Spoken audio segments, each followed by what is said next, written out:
Bonjour, je suis Brigitte Bader-Meunier et vais vous parler de la prescription de la corticothérapie systémique en rhumatologie pédiatrique. Les pathologies concernées sont nombreuses, qu'il s'agisse des arthrites juvéniles idiopathiques ou de nombreuses autres pathologies systémiques inflammatoires. Le mode d'action est complexe et ne sera pas détaillé ici. Très schématiquement, 4 modes d'action. Premièrement, anti-inflammatoire, avec inhibition de synthèse de cytokines pro-inflammatoires qui nous intéresse au premier chef dans cet exposé. Deuxièmement, immunosuppresseur. Troisièmement, effet pro-apoptotique. Et enfin, action anti-allergique. Les corticoïdes systémiques peuvent s'administrer par voie orale ou veineuse, à des doses qui sont déterminées de façon assez empirique, avec comme règle d'utiliser la plus petite dose efficace possible, avec une décroissance si possible rapide. Les doses varient de 0,5 à 2 mg/kg et par jour en dose d'attaque pour les corticothérapies prolongées. Dans certaines situations, des bolus de solu-médrol peuvent être utilisés à la dose de 20 à 30 mg/kg par voie intraveineuse lente, sans dépasser 1 g pendant 1 à 3 jours. Cette diapositive montre également les équivalences des corticoïdes entre eux. La décroissance des corticoïdes est également assez empirique. Par exemple, on peut proposer une diminution de 10 à 20% de la dose précédente toutes les 1 à 2 semaines, selon l'efficacité et les effets secondaires. L'administration 1 jour sur 2 possible dans certaines pathologies pédiatriques est source de mauvais contrôle de la pathologie et de rechute dans des formes systémiques d'AGI, de lupus ou de dermatomyosite. Cette administration est possible uniquement une fois la décroissance faite sur une dose très faible, inférieure à 0,3 mg/kg et par jour, mais n'est pas réellement recommandée. Ce tableau illustre un exemple de décroissance de la corticothérapie au cours du traitement de la néphrite lupique proposé dans le PNDS lupus et montre bien qu'à 10 mois, les patients reçoivent une dose de 5 mg par jour, soit une décroissance relativement rapide.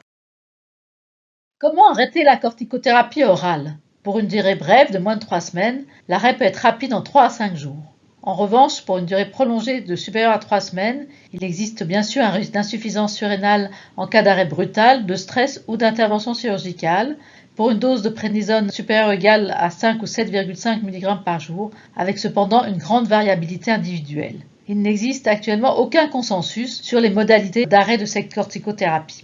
Comment arrêter une corticothérapie prolongée après une décroissance très progressive par voie orale? Il convient bien sûr d'informer les familles des signes cliniques d'insuffisance surrénalienne. En ce qui concerne la substitution par hémisuccinate d'hydrocortisone, il n'y a pas de consensus. Elle doit se discuter pour un palier de 3 mg/m² jour d'équivalent prédnisone. Certains préconisent une substitution systématique, tandis que d'autres n'en font pas après une décroissance très prolongée. De même, la vérification de bon fonctionnement de l'axe hypothalamo-hypophysaire est faite par certains de façon systématique grâce à un test au synactène. D'autres ne font qu'une cortisolémie à 8 heures le matin et enfin, d'autres ne font aucun test. Les bénéfices attendus de la corticothérapie sont extrêmement nombreux. Depuis sa découverte en 1950, elle a certainement permis de sauver des dizaines de milliers de vies par son rôle anti-inflammatoire majeur et son action rapide. Cependant, ces nombreux effets secondaires à court et à long terme conduisent actuellement à réduire les posologies et les indications.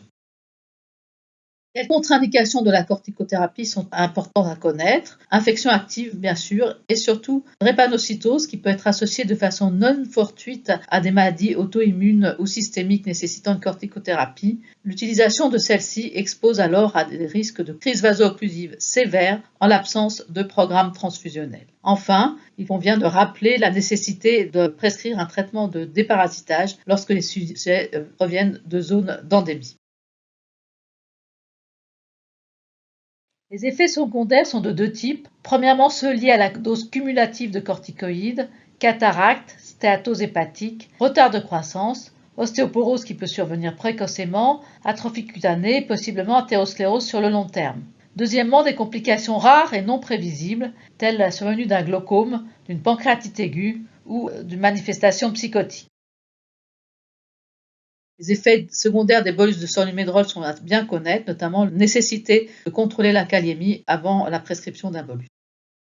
Traitements préventifs et ou curatifs des complications en cas de corticothérapie sont premièrement d'ordre diététique avec un régime pauvre en sucre pour prévenir une prise de poids trop importante. Il faut souligner qu'il n'existe aucune évidence de l'intérêt d'un régime pauvre en sel en l'absence de pathologie rénale, cardiaque ou d'hypertension artérielle. Chez l'enfant, la prescription d'un protecteur gastrique est le plus souvent inutile, de même que la supplémentation en potassium. L'adjonction de vitamine D et de calcium peut être utile à adapter en fonction des apports spontanés en calcium. L'hormone de croissance peut être prescrite en cas de retard de croissance cortico-induit. Et enfin, bien sûr, il est essentiel de prescrire rapidement un traitement de fond pour permettre une épargne cortisonique la plus rapide possible. La surveillance d'une corticothérapie prolongée chez l'enfant repose essentiellement sur la clinique, poids, taille, pression artérielle. L'hypokaliémie étant exceptionnelle, elle ne doit pas être dépistée systématiquement. On peut préconiser la surveillance de la glycémie à jeun de façon annuelle en cas de forte dose persistante. Enfin, il est recommandé d'effectuer une ostéodensitométrie de façon annuelle ainsi qu'un fond d'œil afin de détecter une cataracte. Quelques références pour en savoir plus sur ce sujet. Je vous remercie.